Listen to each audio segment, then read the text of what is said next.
Hello and welcome to CTV News Across Canada for Tuesday, October 7th. We've got the top local stories from coast to coast. Stories that affect you and the country. Thanks for joining us. Whatever fire crews need to refuel their bodies or to heal them is available. Visine, their eyes get smoky, their back aches because it's a long day, their hands get sore, they need cream, they have colds, so cough drops. It's all at the Morristown Community Centre, now a command post for the Department of Natural Resources as they continue to battle the Lake George fire, which has now consumed 288 hectares. It's just dry. It's very dry. We have no relief from the weather. The wind, of course, is going to be up this afternoon as well, which is, with the wind and the heat, makes it very difficult to get back this fire. 40 crews from BC are in the woods now alongside Nova Scotia firefighters. Helping from the air are planes from the Northwest Territories and Newfoundland and Labrador. The next 2 days will probably be challenging with the weather conditions we're experiencing. Meaning this community centre will continue to play an important role. Alison Woodworth stopped in this afternoon with a donation. It's just a way of saying thank you. Once you get to my age, there's lots of things you can't do anymore. So if you can support in a way you can, then do so. Debbie Weirs says that's how this community operates. If I say we needed fruit trays, in less than an hour I had 45 fruit and vegetable trays. Everybody wants to help in some way. The Lake George fire is still considered out of control. No properties have been damaged and no more evacuations are expected, but they're also not being ruled out. Bruce, this community centre turned command centre isn't open 24/7, but it's close. Volunteers show up here at about 5:30 in the morning and these doors stay open until about 10 at night. Debbie Weavers says they'll continue to do that as long as they're needed. The baby boy left on this doorstep at a home on Bourgeois Street was born at just 34 weeks and still had his umbilical cord attached. Sunday at 11 p.m., a resident's doorbell rang, and when they answered the door, they discovered the infant. The resident opened the door and saw the baby and contact rapidly the 911. The police officer and the paramedic transported the baby at the hospital rapidly, and they gave him some care. Fortunately, the baby is in good condition. She adds in her 17 years on the job, she's never seen a case like this. Police don't yet know why the baby was left here. Monday morning, officers were going door to door talking to neighbors and checking security camera footage in the area. But part of the house faces a park with no homes. Neighbors were shocked to find out what happened. I'm a mother of 2 girls, she says. To leave a child like that, I'm sure you have to be in distress. I'm stunned. We have security cameras in the front of our house, but not behind, he says, and we wouldn't have a good view on what happened. Police are still trying to find the baby's parents. Under the criminal code, if someone is found guilty of child abandonment, it can carry a sentence of 5 years in prison. Lawyer Valérie Assouline has worked in child protection cases before. DYP will try to find who is the mother.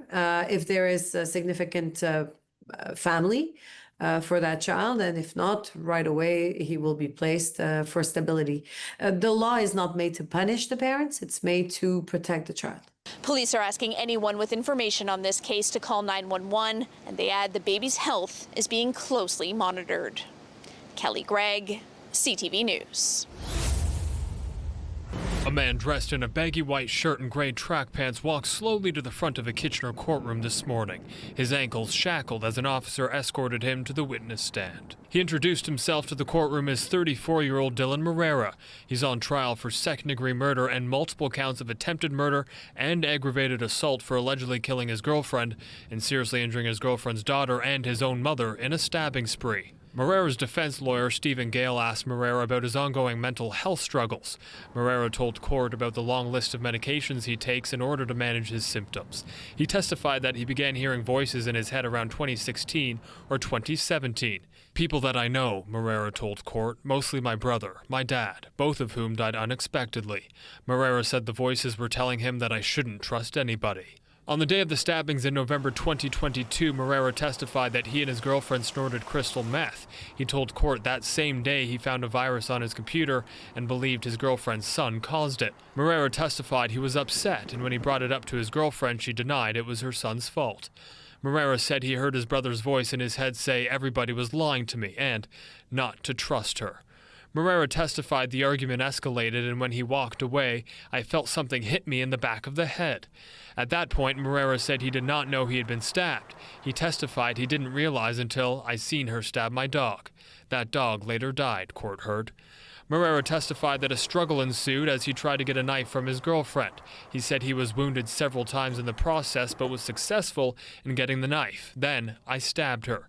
The voices were telling me to protect myself. He testified he doesn't recall stabbing his mother or girlfriend's daughter, but he did not deny that he did it. He told court the next thing he remembered is police waking him up and telling them that his girlfriend stabbed him first and that they were going to kill me. During cross-examination, Crown Prosecutor Thomas Mack read from the transcript of a conversation between Moreira and a detective, where Moreira asked how he got the injuries on his head and whether he fell downstairs at his home.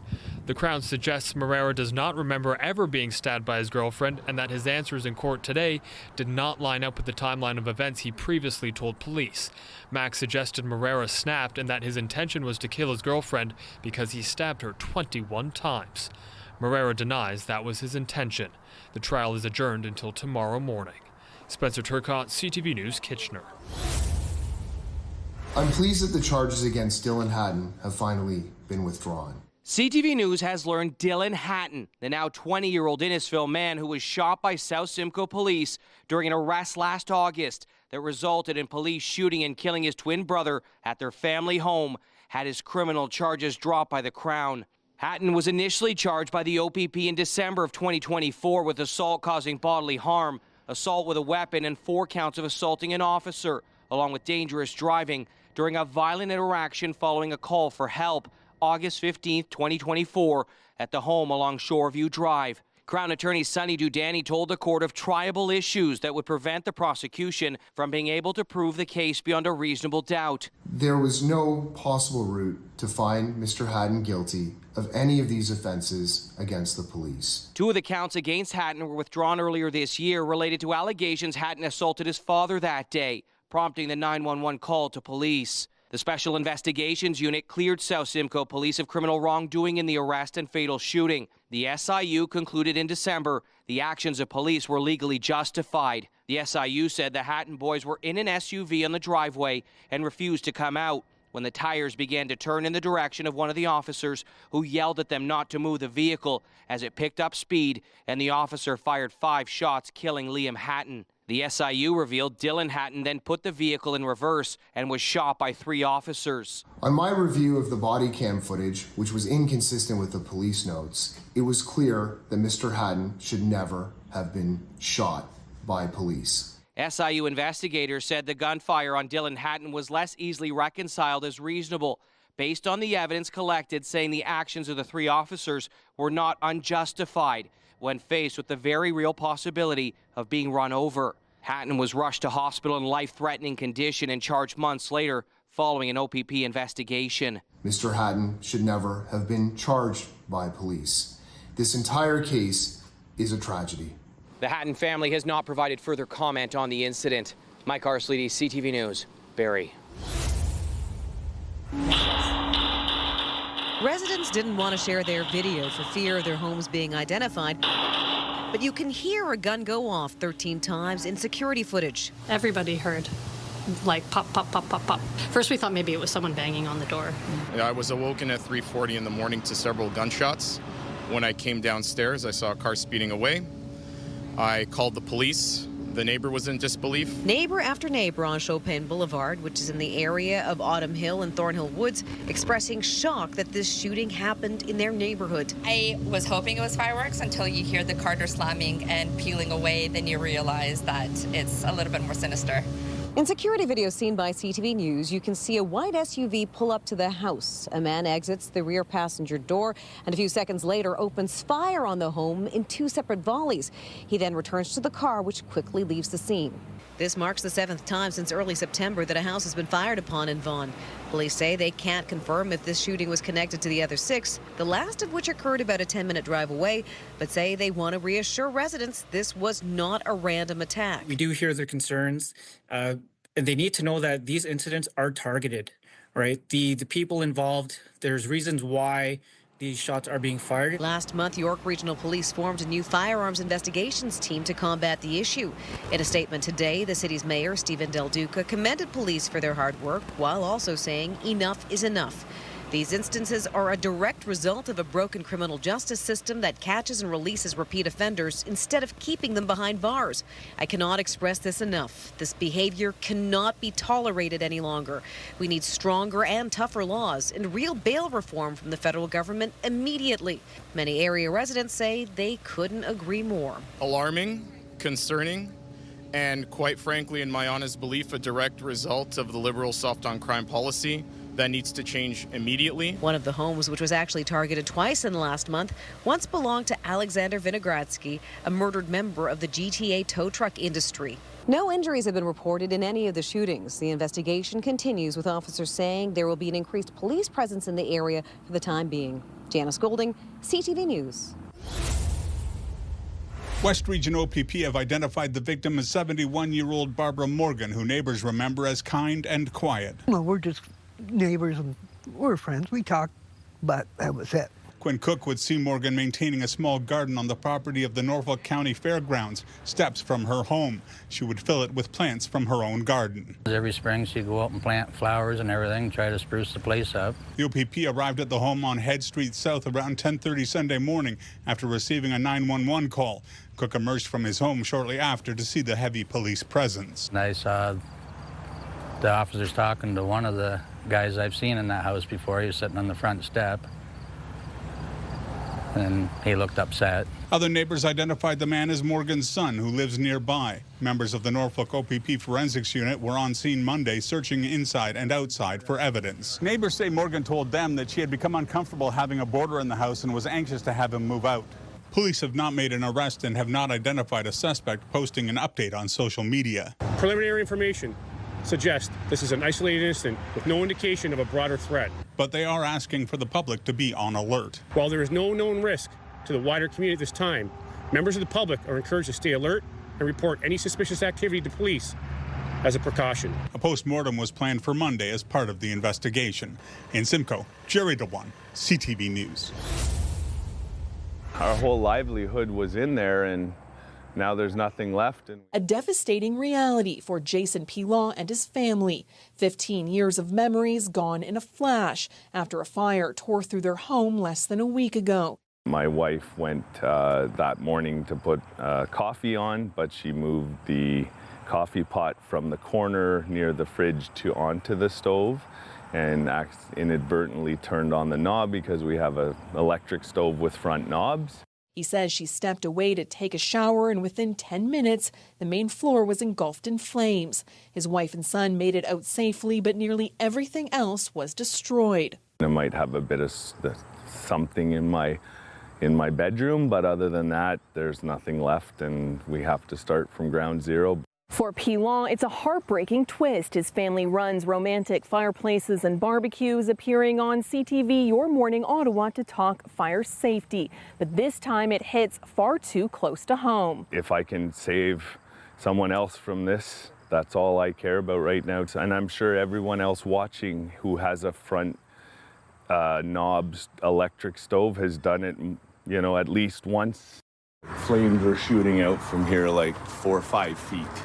The cause is still under investigation, but officials say a fire will double in size every minute, meaning a small spark can turn catastrophic before you know it. Mistakes do happen, and that's why you shouldn't be leaving anything on your stove. Any moment of inattention can be disastrous.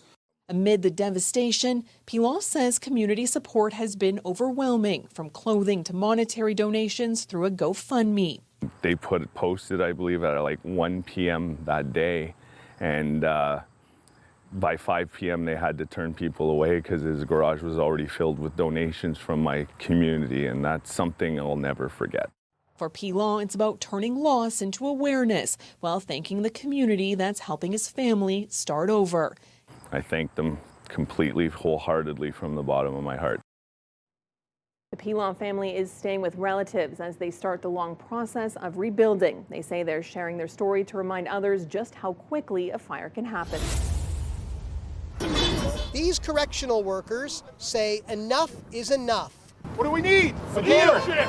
As violence inside these walls and lack of management has reached a crisis level, morale has reached an all-time low. If we are going to have bill reform, we need to have new buildings in order to manage our inmate population. OPSU, the union representing picketing correctional workers, says inmate-on-inmate assaults in the jail has increased since 2017 from 71 to 114 incidents in 2024.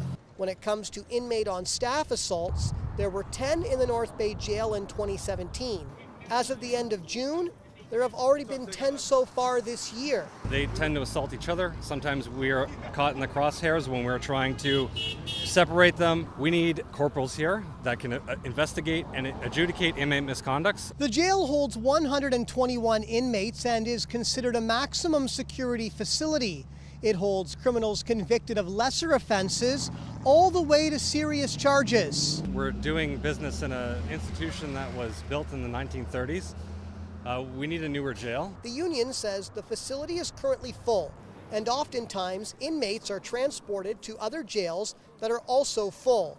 In response, the Ministry of the Solicitor General, which oversees Ontario prisons, says in part, "Our government is making record investments to update infrastructure and improve safety at correctional facilities across the province. This includes our $500 million investment to transform and expand correctional facilities to address overcrowding and improve services." There are approximately 100 staff members stationed at the jail, but the union says it's challenging to bring new recruits in due to the stressful and difficult nature of the job. We're doing enhanced screening of our officers and inmates, but we need more. Like I said, we need infrastructure, we need resources. And workers fear tensions inside could escalate even further if conditions are not addressed soon.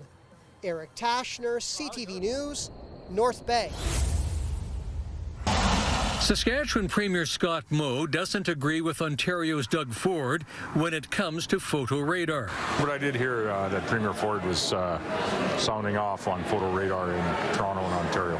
Last month, Ontario Premier Ford called photo speed enforcement a cash grab and is planning legislation that would ban its use. It's out of control right now, and things have changed. Ford believes there are ways to reduce speed that does not involve tickets. If you have a speed bump, you aren't zipping by at all. Or if you have a roundabout, you aren't zipping by. And the warning with the flashing signs coming at you, you know to slow down. This past weekend, a group of Ontario parents rallied to save photo speed enforcement. Now, several Ontario mayors are proposing a compromise that would restrict where the cameras can be located. Consider allowing the speed cameras to continue in school zones. Earlier this year, Alberta restricted the cameras to school and construction zones. Saskatchewan's Scott Moe says his government has not considered similar changes. But I think it has proved to be effective in keeping speeds at a minimum, in particular in school zones. That's would be the highest priority space. And so we haven't had any of those discussions here. The Premier suggests that changes to photo speed enforcement is not a priority. Wayne Mantika, CTV News, Regina. We just want him to pay for his fraudulent deeds. Linda Morrison is one of dozens accusing Kenneth David Nichols of fraud. Morrison says in 2022, she e-transferred Nichols $500 for a new hot tub cover after he had asked for $1,000 up front. I don't have $1,000 cash that would wipe out my checking account at this point in time. After receiving payment, Morrison says she stopped hearing from him. Day after day, week after week, wasn't answering. And I just like, okay, now, what do I do from here? Eventually, she managed to get a hold of Nichols, who claimed she had canceled the payment, but her bank confirmed he had accepted the money. Edmonton police said nearly 50 people came forward alleging Nichols had taken money from them without providing parts or services he promised. Nichols pled guilty to 1 count of fraud over $5,000 and 1 count of theft over $5,000 in court today. Morrison says although she doesn't expect to see any of her money back, she's pleased to see Nichols be held accountable. Our main concern is he's brought to justice and pays for his crimes and for all the defrauding he did to so many people. Nichols is due back in court for sentencing later this month. Gates Gorin, CTV News, Edmonton. With the teacher strike, parents are left to figure out a plan for childcare. Julie Harrison works as a nurse and had to take Monday off to care for her 2 children. Kind of rearrange my shifts around and, logistics are tough. She's also looking after 2 other families' children. I appreciate that, I can actually take some time and take other kids out. While some parents are taking time off, others are turning to those who suddenly have some free time. 15-year-old Elena Stobart is spending the day babysitting. I've been definitely getting a lot of calls and texts, just parents asking me to help babysit their kids because they don't have childcare to help. At Pennovate DIY Art Studio, they are offering full and half-day strike camp programming. Employees have stepped up to help with the influx in children. We have 2 full weeks of strike camps that are already listed. We're planning on adding a 3rd week right now. As doors are shut at hundreds of schools across Alberta, the province is providing $30 a day for each student in an Alberta household under the age of 12. A free toolkit has also been created to help support students, providing weekly resources that follow the K-12 curriculum. Not knowing when their kids will return to the classroom is something parents are coming to terms with. I'm supposed to work Wednesday, so we'll see how it goes. I might have to kind of shuffle things around. And Tyler joins us now. So Tyler, how and when can parents access the child care payments? The portal to apply for payments opens October 14th and can be found online at alberta.ca. Payments will be retroactive until October 6th, start being paid out October 31st through e-transfer. Tara? Okay, Tyler, thank you.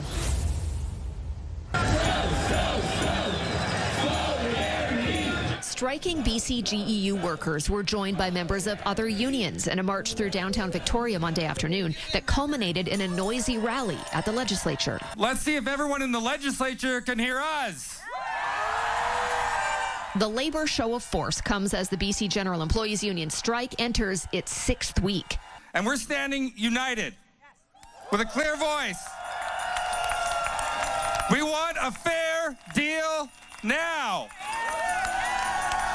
The union is pushing for an 8% wage increase over 2 years. The province has offered 5%. We're looking for an agreement that is both fair to these important government workers, but also fair to taxpayers, and that is a really compelling concern for me.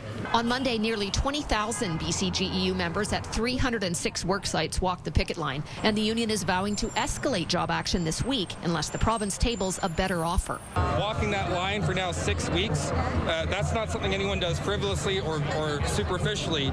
Absolutely, we expect better out of this government. I respect the right for them to be taking the action that they're taking. These are very valued government workers, and we'd like to be back at the table with them. We've brought forward an offer that we feel is reasonable, and we would like to get back to negotiations. With the province and BCGEU at a stalemate, another 23,000 government workers are poised to take job action. On Friday, talks broke down between the bargaining association representing community-based healthcare workers and the Health Employers Association of BC.